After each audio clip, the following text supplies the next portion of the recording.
Light Blaster was made in 2005 by Intec for the Sony PlayStation 1 and 2.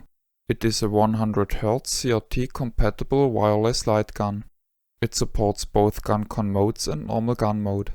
A green variant exists, which is compatible to the Microsoft Xbox.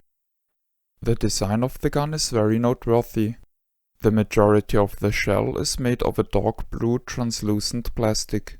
Together with the two curved transparent windows, much of the gun's internals can be seen from the outside. To me, the overall shape looks like a love child of the Big Ben XK9 and the Mad Catz blaster. Overall, the gun feels very rigid and sturdy. The handle is unusually thick and not very ergonomic. Towards the hand, it sports a pad made of hard rubber. The side picture is very strange. It sports two additional poles next to the front side, which forces the player to hold the gun rather far away in order to aim. This, however, doesn't go well with the button placement, making the operation of this gun awkward. The buttons are unusually stiff for a controller. The wall button placement is symmetric in its location, but not in its function. A and B are divided to the sides of the gun, similar as with the G-Con 45. A second set of smaller A and B buttons are next to B. The buttons at the opposite side are start and select. At the top of these buttons is a switch which controls the use 2.4G channel so that two light blasters can be used at the same time. On the opposite side is the on-off switch. In the middle of the gun is a translucent button which is illuminated by a RGB LED. It changes the color corresponding to the selected setting. On the left hand side the gun mode can be selected. At the right the fire mode can be chosen. Normal, auto-reload and auto-fire plus auto-reload are the available choices.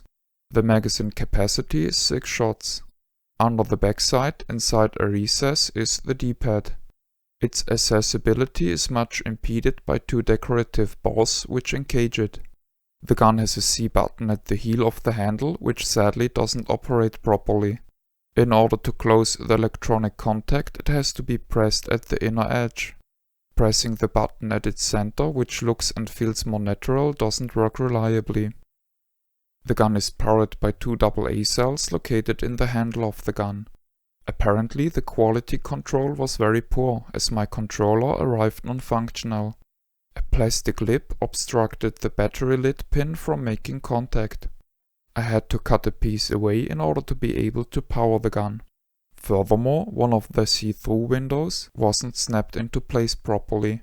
Portions of the translucent blue plastic got cloudy because of friction between it and the blister pack it was sold in. The receiver dongle uses the same translucent plastic. On its side is a channel select switch and on the front are two indicator LEDs. The signal transmission is quite flawed. Often trigger and button inputs are ignored.